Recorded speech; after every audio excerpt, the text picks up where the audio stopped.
안녕하세요. 한상길입니다. BIM 12주차 수업을 진행하도록 하겠습니다. 저번 주에 이어서 제가 계속 수업을 진행하게 됐고요. 전체적인 일정을 조금 말씀을 드리면은요. 12주차, 13주차까지 제가 계속 수업을 진행을 할 거고요. 그 다음에 14주차에서 지승열 교수님께서 강의 한번 살짝 진행을 또 해주실 거고, 15주차는 여러분들 이 비대면 수업으로 진행하지 않고요. 대면 수업이 진행될 예정입니다. 일단 그렇게 진행될 예정인데 혹시 변동이 있으면 미리 또 알려드릴 거고요. 비대면 수업은 저희가 보통 일반적인 과목들은 학교 출석에서 기말고사를 보는 건데요. 저희는 기말고사는 아니고요. 여러분들 지금 작성하고 있는 과제 안내 따로 드릴 겁니다. 작성하고 있는 요 과제물에 대한 이 출력물들 제출하시고요. 그 다음에 안내사항이 조금 있어요.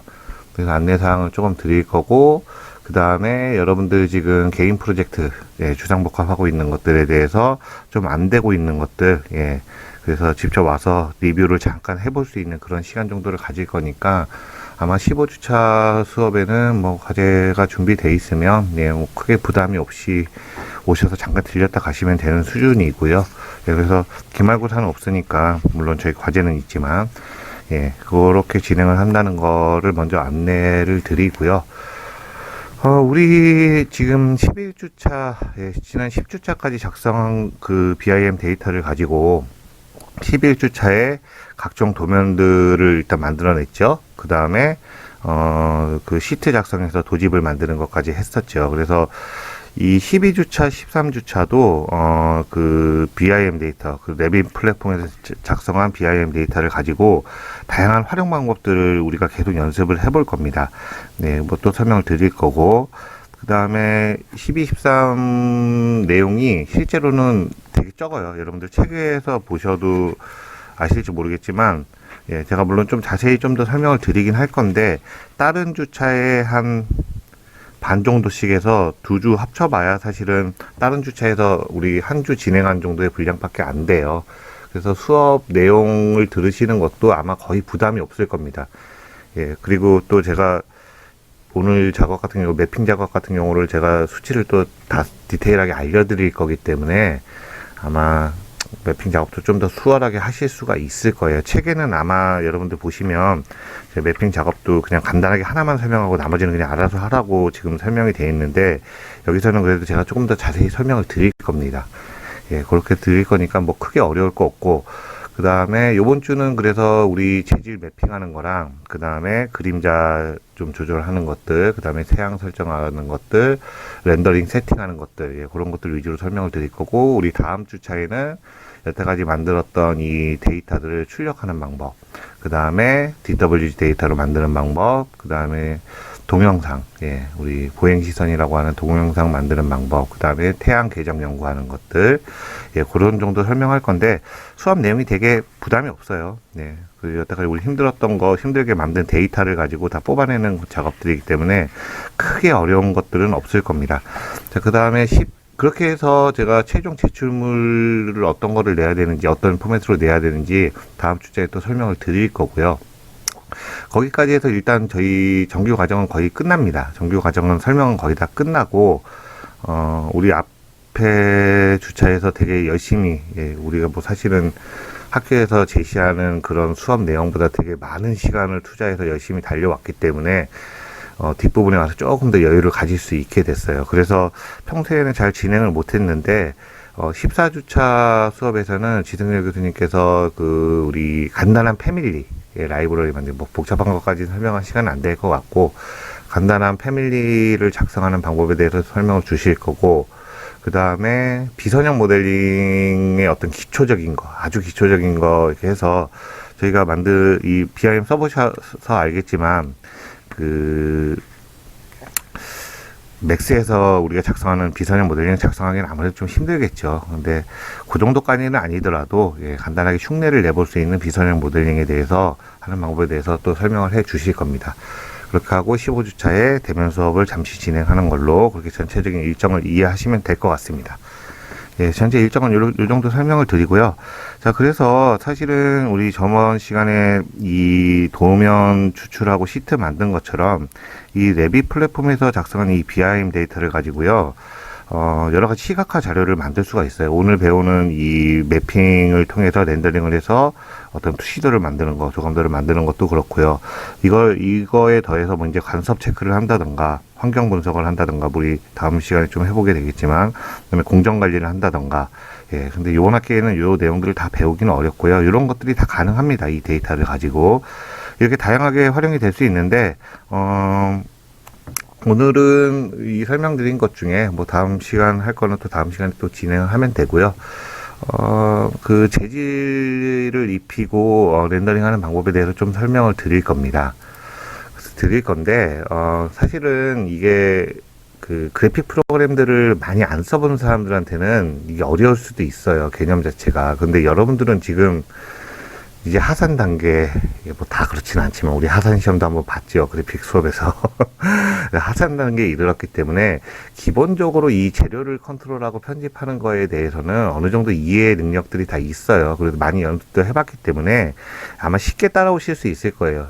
그 용어 자체가 어려운 게 없기 때문에, 여러분들한테는 어렵게 느껴지지 않을 거고, 다만, 저희가 이제 그 맥스나 스케치업에서 재질 편집하는 것보다는 약간, 조금 불편합니다, 사실은. 예, 약간 불편하니까 그런 것들을 감안하시고 이제 작업을 하셨으면 좋겠고, 이 레빗이, 우리가 결론적으로 여기서 지금 이번에 만들 거는 한 요 정도 이미지예요. 예, 여러분들 지금 작성한 거 가지고 요 정도 렌더링을 해볼 건데, 물론 여기서 이 레빗에서도 조금 더 고퀄리티의 어떤 이런 CG 이미지를 뽑겠다라고 하면 요거 자체로는 안 되고, 뭐, 여러 가지가 있지만, 가장 기본적으로는 우리, 그, V-Ray 있잖아요. 레빗용 V-Ray가 또 있습니다. 그거 설치해서 렌더링을 돌리시면, 물론 재질 주는 방법이 좀 달라지긴 하겠죠. V-Ray에서 세팅을 해야 되는데, 퀄리티가 확실히 올라가긴 합니다. 예. 맥스만큼은 아니지만, 예. 그래도 퀄리티를 확실히 올려서 렌더링을 할 수 있는 방법도 있는데, 예. 뭐, 요번 학기에는 거기까지 설명하는 데는 좀 불가능이 있을 것 같고, 그래서 지금 레빗에서 제공하는 자체 렌더링 기능을 이용을 해서 요 정도 이미지를 뽑아보는 정도까지 예, 훈련을 한번 해보려고 합니다.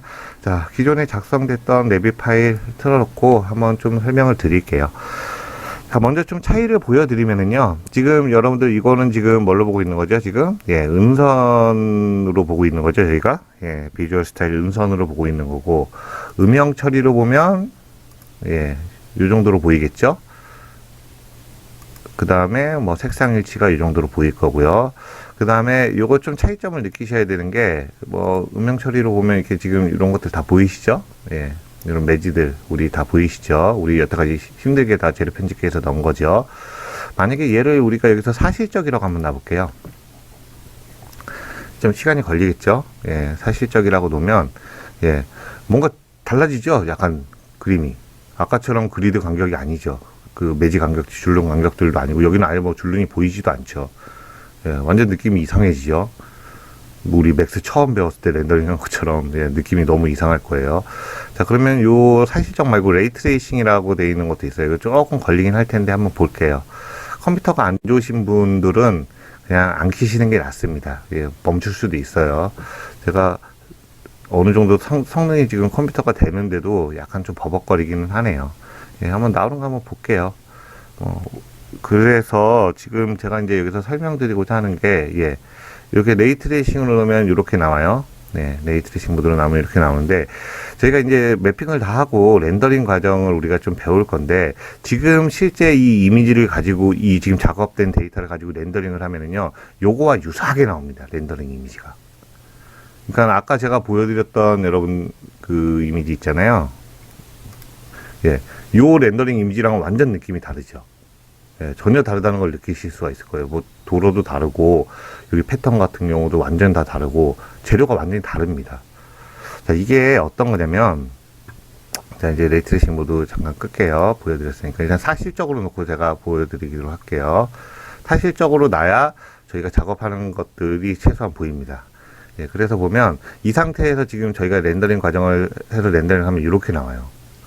이거는 지금 뭐 그 재질 이미지가 하나도 안 들어간 거죠. 뭐 광택만 보이고 여기도 완전히 도로가 번쩍번쩍하고. 예, 그래서 요거를 재질을 주고 우리가 렌더링을 하게 되면 예, 요 정도 이미지를 뽑아낼 수가 있습니다. 느낌이 완전 다르죠? 예, 그래서 요 과정을 제가 이제 설명을 하려고 하는데, 우리가 이해해야 될 게 뭐냐면은요, 지금 우리 앞에서 보였던 음선, 음영 처리, 색상 일치에 보였던 이런 이미지들 있죠. 예, 요런 표현들은 우리 여기 보시면 관리에서, 재료에서 보시면, 우리 재료를 넣고 나서, 뭐 대표적으로 하나를 좀 볼까요? 약간 좀 버벅거리는데, 좀 보면은, 아이고, 조금 버벅거리네요. 아마 오늘은 제 말 속도만큼 컴퓨터가 못 따라올 거예요. 좀 버벅거릴 겁니다. 예를 들어서, 우리 해놨던 것 중에 한번 좀 뭐 볼까요? 아이고, 되게 버벅거리네. 별로 뭐 하지도 않았는데 버벅거리네요. 잠시만 기다려주세요. 예를 들어서, 아이고, 너무 힘든데?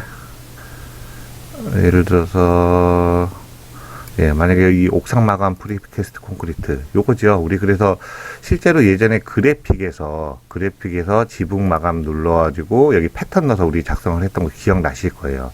자, 여기서 이 그래픽 탭에서 여기 색상을 넣고 패턴을 넣었던 거는요, 방금 말씀드렸듯이 우리 음선이나 색상 일치, 음영 처리에서 보여지는 거고요.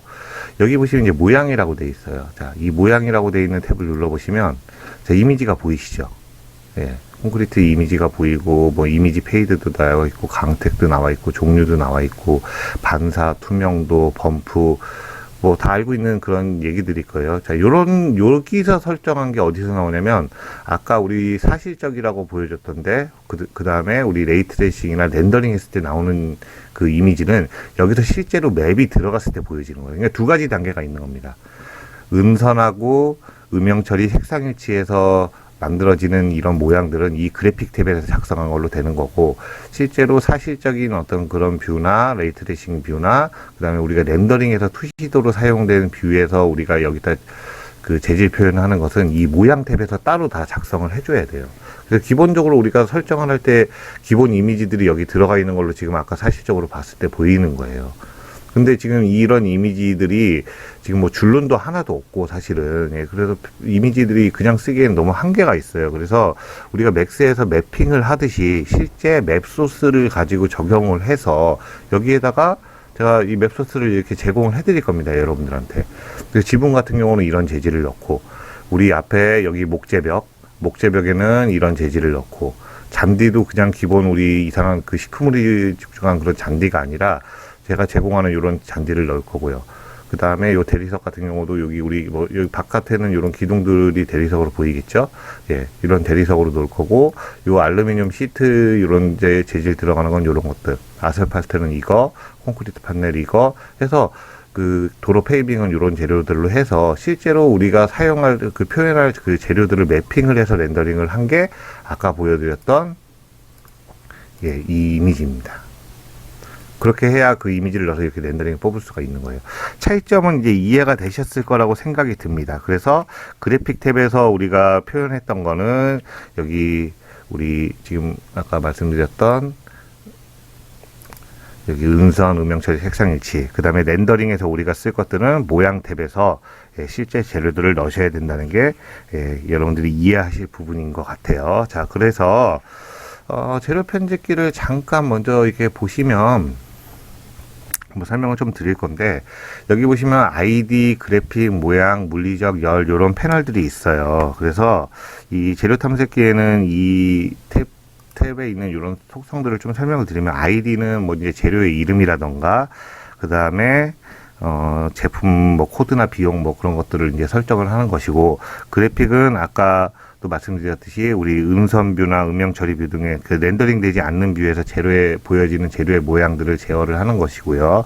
이 모양은 렌더링 뷰에서 혹은 사실적인 혹은 레이트레이싱 뷰에서 보여지는 그런 재료들을 넣는 거고, 이 물리적이라고 되어 있는 탭은 어떤 구조 해석에서 사용되는 이 재료의 특성들을 여기서 이제 제어를 하게 되고요. 이 열이라고 되어 있는 거는 이제 에너지 해석할 때 쓰는 재료들인데, 우리가 여기서 지금 물리적이나 열이라고 되어 있는 거에 대한 속성들은 우리가 크게 스터디를 하지 않고 일단 지나가도록 할 겁니다. 나중에 이제 사실은 뭐 저희가 이제 더 심화 과정이 생긴다거나 BIM 뭐 두 번째 강좌가 생긴다면 이런 부분들하고 이제 디테일에 관한 내용들, 그 다음에 우리 감습 체크하는 것들이나 구조, 예, 그런 것들에 대해서 더 설명을 해볼 수가 있겠지만 지금은 요거 빼고 요 정도까지만 이제 설명을 할 거고, 요런 탭들도 사실은 눌러서 보시면 삭제나 추가가 됩니다. 예, 삭제나 추가가 된다는 거 정도 이해를 하시면 될 것 같아요.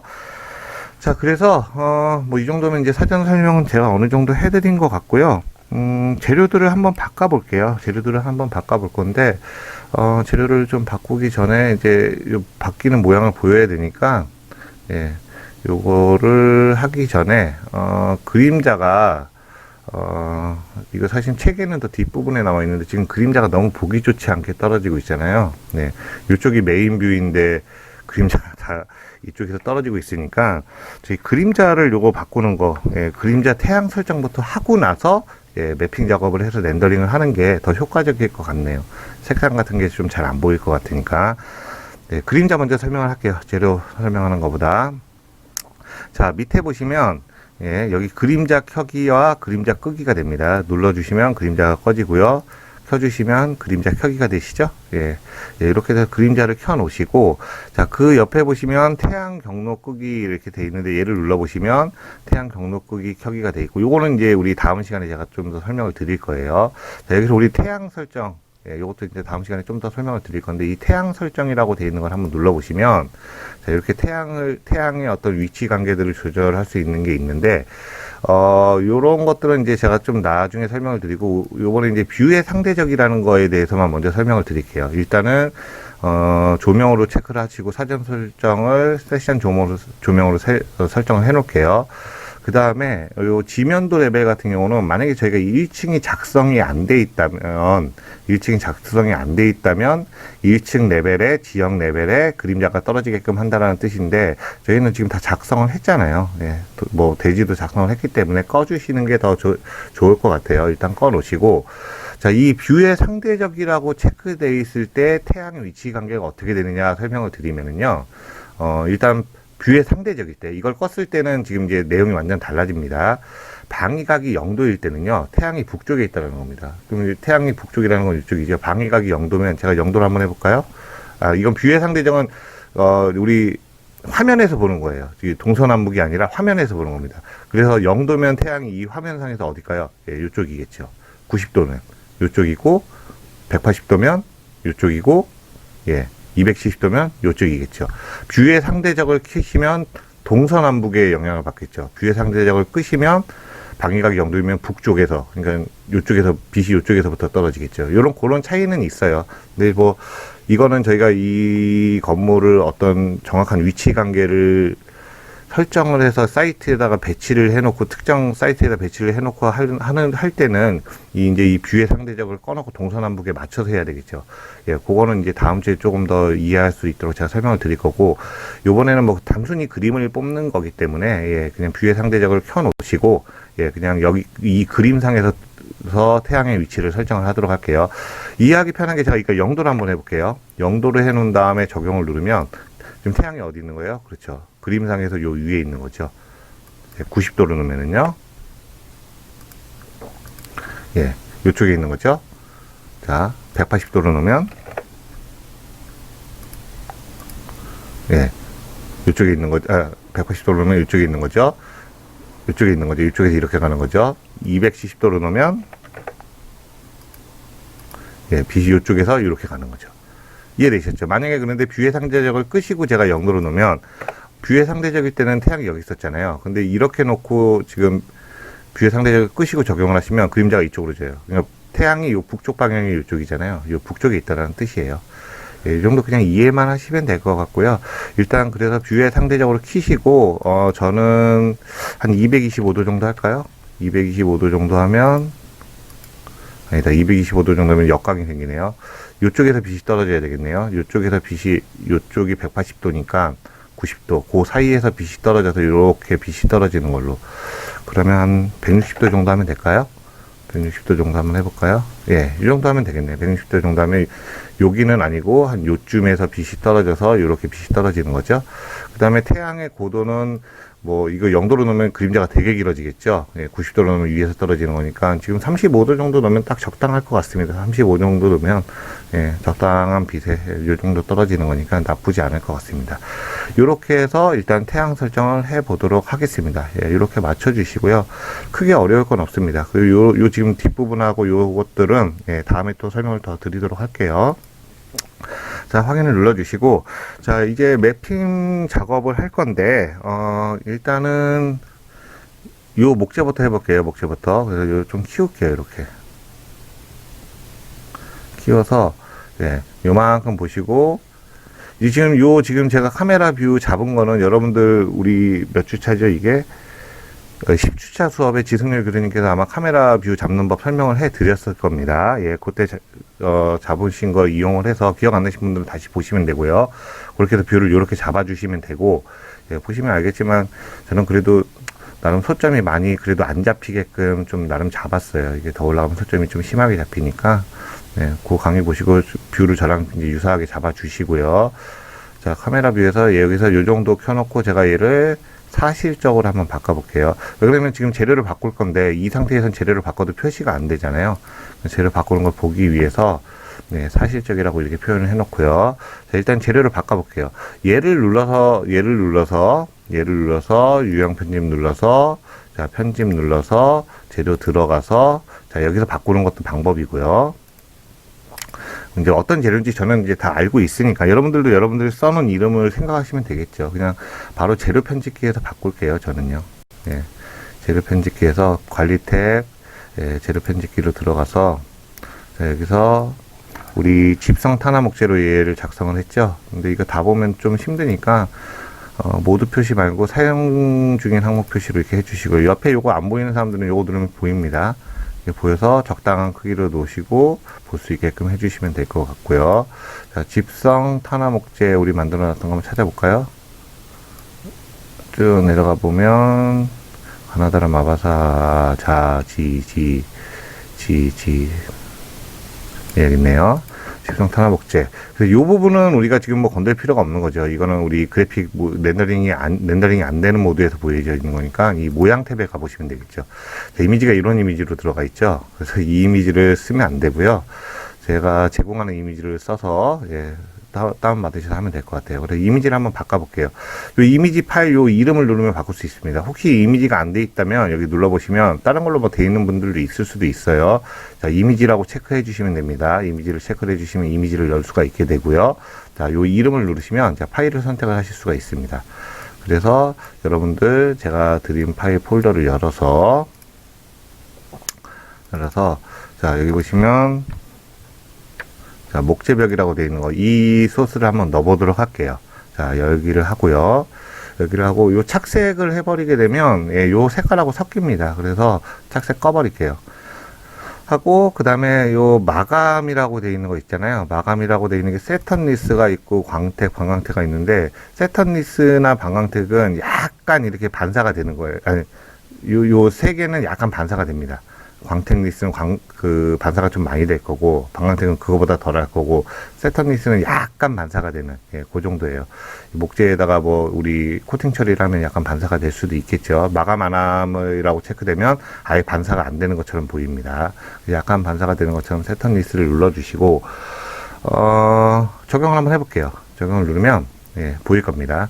자, 보이는데, 이거 여러분들 이제 실제로 지금 보시면은요, 이 간격이요, 실제로 엄청 좁게 작성이 되어 있어요.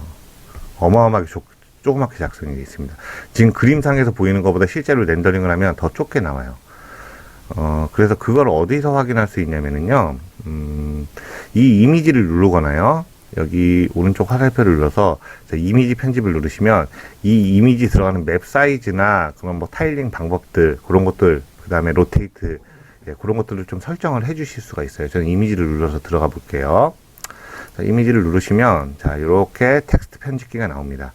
그래서 지금 이 이미지가 좀 잘 안 보이니까 잡아서 좀 키울게요. 잡아서 잘 키워서 예. 예, 보시면 지금은 254mm라고 되어 있네요. 254mm면 25cm죠. 25cm에 지금 잘 보세요. 이게 지금 우리 실제 크기가 지금 이게 지금 몇십 미터 되죠. 예, 위아래로도 미터 수가 뭐 저희 한 4미터 됐나요? 네, 그 정도 됐고, 길이로 해도 지금 뭐 10미터 이상이 되는데, 보세요. 하나, 둘, 셋, 넷, 다섯, 여섯, 일곱, 여덟, 아홉, 열, 열하나, 열둘, 열세, 열네, 열다, 16칸이네요. 그러니까 254mm에 16개가 들어가 있는 거예요. 그러면 지금 요 간격이 얼마당 하나씩 들어가 있다는 거예요? 거의 하면 15mm에 하나씩 들어가 있다는 거죠. 15mm면 1.5cm짜리 뭐 합판을 그냥 세로로 세우는 그런 두께잖아요. 이게 말도 안 되는 거죠. 그래서 제가 생각하는 거는 요 합판 간격을, 요 한 줄은 간격을 한 300 정도 되게끔 넣고 싶어요. 이게 실제 사이즈를 생각을 해야 돼요.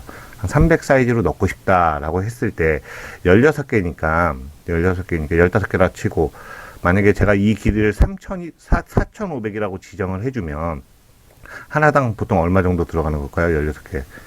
4,500. 계산기를 좀 해볼까요? 4,500 나누기 16개. 한 300 간격 되겠네요. 15개라고 치면. 300 간격으로 그러면 요거를 지금 축척을 바꿔줘야 되는 거죠. 254mm가 아니라 지금 이건 두 개 다 바뀌는 거예요. 4,500이라고 바꿔볼게요. 제가 여기 지금 요 크기도 나와 있죠? 크기도 나와 있는데 얘를 4,500이라고 바꿔볼게요. 4,500이라고 이렇게 두 개 다 고정을 해놨으니까 둘 다 바뀌겠죠? 그럼 4,500에 몇 개가 들어가는 거예요? 한 15개가 들어가는 거죠. 그럼 하나 간격이 얼마가 되는 거예요? 300 정도가 되게끔 바뀌는 거죠. 그렇게 해야 렌더링이 제대로 나오겠죠. 완료 눌러볼게요. 자, 적용. 자, 눌러주시면, 예, 간격이 벌어지면 이미지 아까는 아예 깨져 보였었어요. 깨져 보이고 너무 촘촘하니까 표시조차도 제대로 안 됐던 거죠. 자, 이렇게 하니까 적당한 간격, 한 300 간격으로 해서 표시가 되는 것 같네요. 자, 요거가 렌더링 되면 어떤 느낌으로 보나 한번 볼까요? 확인 한번 눌러주시고, 자, 요거를 렌더링은 좀 이따 제가 설명 드릴 거니까 레이트레이싱을 한번 볼게요. 시간이 약간 걸릴 건데요. 좀 기다릴게요. 보시고 지나가는 게 나을 것 같아요.